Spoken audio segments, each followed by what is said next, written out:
once again to the time with the Word. And it's been an interesting period of sharing the Word of God and going deeper with the help and the guidance of the Holy Spirit. For a while now, we've been talking about the ecosystem of the new believer and how the believer should think and how it will help him succeed. So last time we met, we were talking about the 7 F's, and we dealt with the first 3. That is, you should know who your family is, you should know who your friends are, and who your foe is. I deliberately didn't say foes so that you would think there's any other. It is only one foe that you have. And maybe one day I would take only that part, the foe part, and deal with it in depth for us to know how is it that that foe has become who he is and how he deals with us. Yesterday I was watching an interesting conversation on YouTube, and somebody was asking the preacher about Satan and whether believers as the new creature can be possessed by a demon. And I was so excited by that question. And so maybe one of these days we will go deeply into who our foe is, how he acts, how powerful he is, and all the things that comes with it.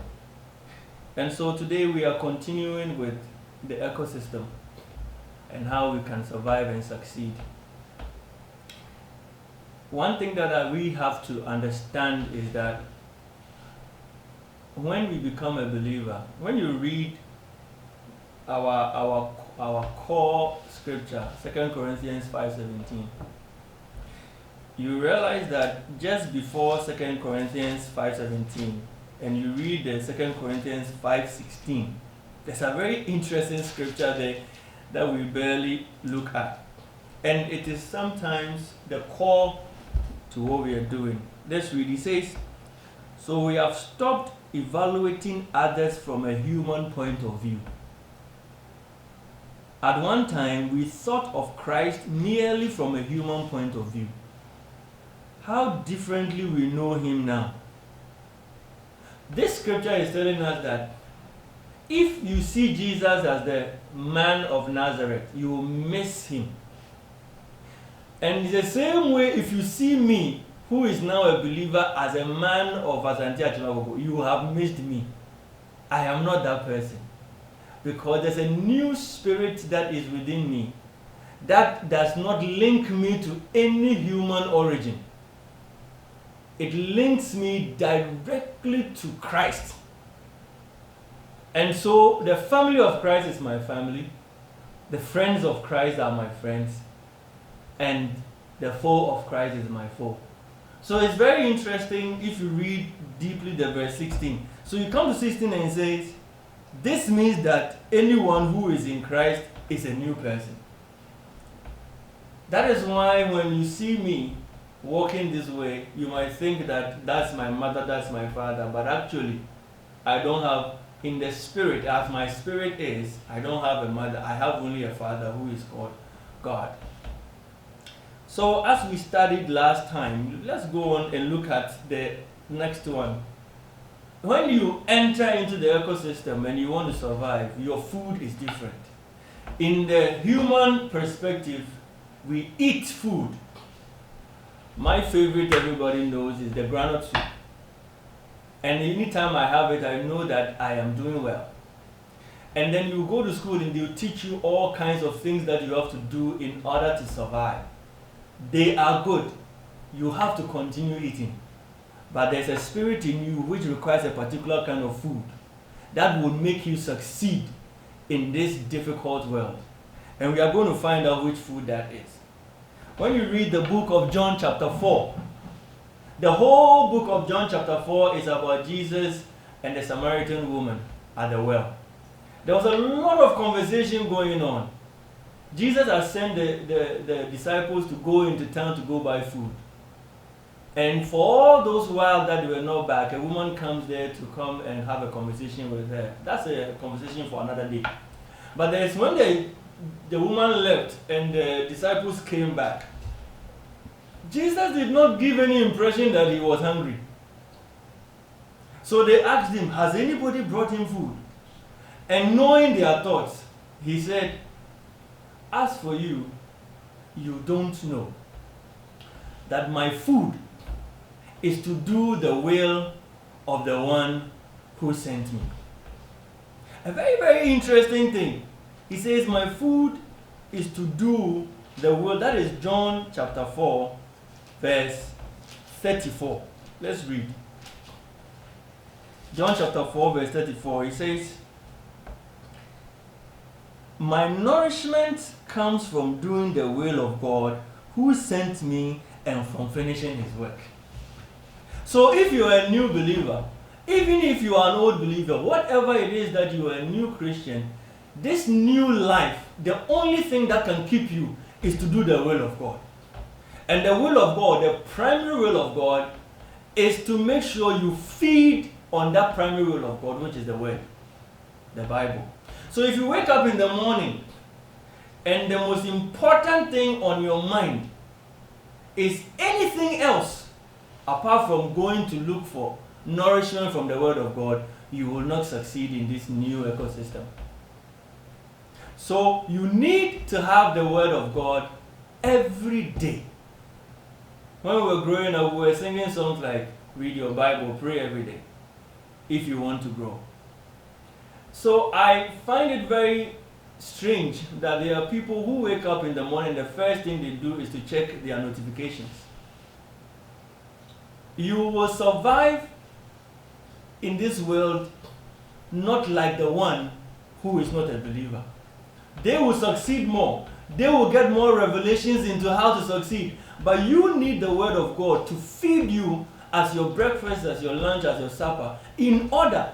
The strange thing about this scripture is that it seems Jesus, whenever he's doing what God wants, strangely enough, it affects his physical being and he doesn't feel hungry.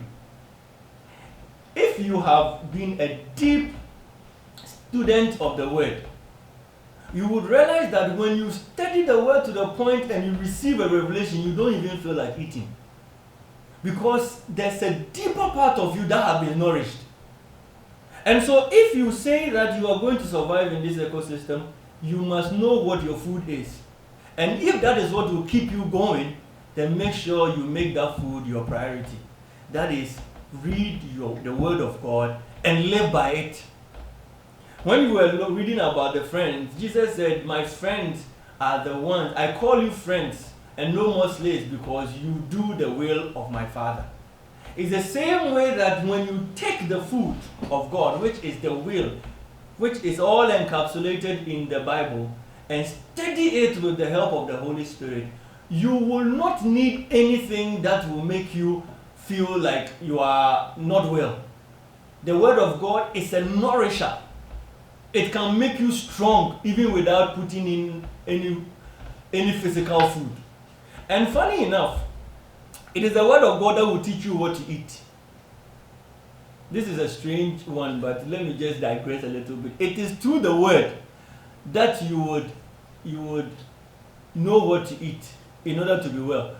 Do you know that until when God, let me start this way, when God created the heavens and the earth and he created man, what he told him to eat was only herbs, food from the soil, only things that are grown. So he never introduced us to meat or anything blood. What he said is that I created you from this soil, and from this soil you can sustain yourself. It is in the Word of God. And also, somebody will ask, so when did we start eating meat? Let me tell you why and when. Human beings kept eating only food from the soil until the flood of Noah. what happened? When they came out of the ark, and there was no food on the ground, there was no tree, there was no herb, there was no contomere or anything. Then God said, you can now eat some of the meat of the animals that you kept, because if you are going to wait for the corn to grow 3 months and all that, you are going to suffocate, you're going to die, and therefore you can start eating meat. So that is where God introduced us to meat. Actually, it wasn't his primary will that we eat meat. And it is through the word of God. So as I said, going directly into the word for nourishment will give you nourishment. But even the word of God will even teach you what to eat. This is a little digression, but that is what I want us to look at. And now let's look at the next one, which is your future, or I'll call it your destiny. When you become a believer, there's one thing you should know. That God, who had you in mind and created you on this earth, has a plan for you. And that plan has got nothing to do with what you think is good for you. God, when God created you, He wrote a book about you. And the book about you is everything that He wants you to do. So you read the book of Jeremiah, and Jeremiah as a young man goes to sleep, and God comes to him in a dream and says, before you were a clot of blood in your mother's womb, I knew you. Meaning that He had planned his life before he was born. One day we will deal with where were we before God brought us. One day we'll talk about that. But the bottom line is that God brought you into this world for a specific purpose. And until you fulfill that purpose, you are not living the life God brought you here to do. You cannot say, I feel like this is what I should do. No. There is nothing like how you feel. All that God wants you to do is you to find out what He wants you to do. So God tells Jeremiah that before you were a clot of blood, I knew you, and I had ordained you to become this and that and that and that and that. That is God's plan for you. So when you become a believer, it is your duty now to put everything on hold, on ice, and say, now from hence, I am going to look for what God brought me on this earth to do. You cannot choose that this is what I think I should do. That is why when you read the famous Romans chapter 8 verse 28, it says that, let's read Romans chapter 8 verse 28, a very famous scripture. It says, and we know that God causes everything to work together. That scripture says all things work together for our good. To those, how does all things work together for the good of those, of the people of God? There are two conditions. For those who love God, and the second one is where my emphasis is, who are called according to His purpose. Called according, so things will only work for you if you follow the future God has planned for you. So if you think that being a minister of God is what you think is good, and then what God actually wants you to do is to be an accountant, then you have missed it. So don't ever think that what you think is good for the ministry is what is right.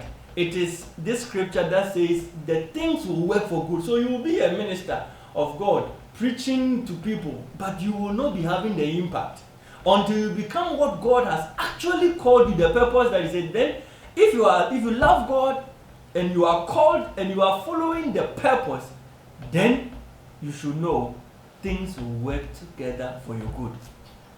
So how do you know that purpose and that future? Is go back to Him. When Jesus, we can look at the life of Jesus to learn how to know.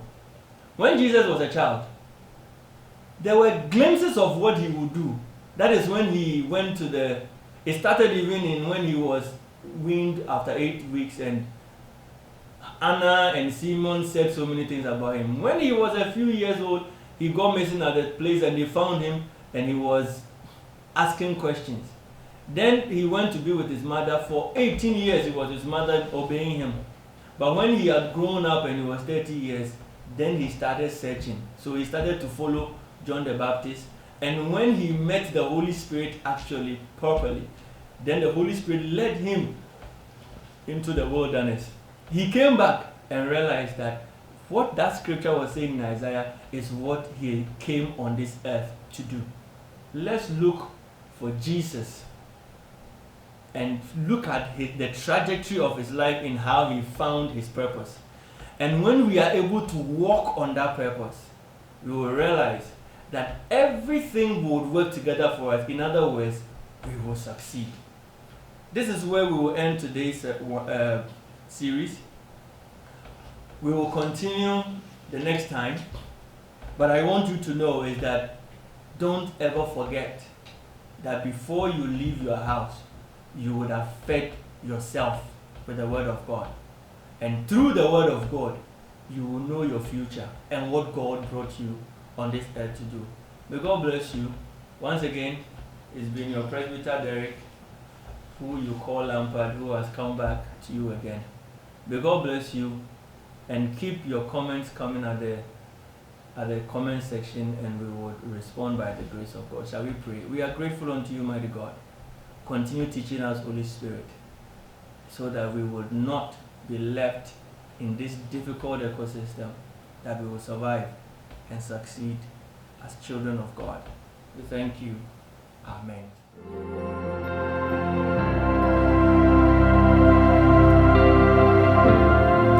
I'll put you in front of my melody. You are all that matters. You are all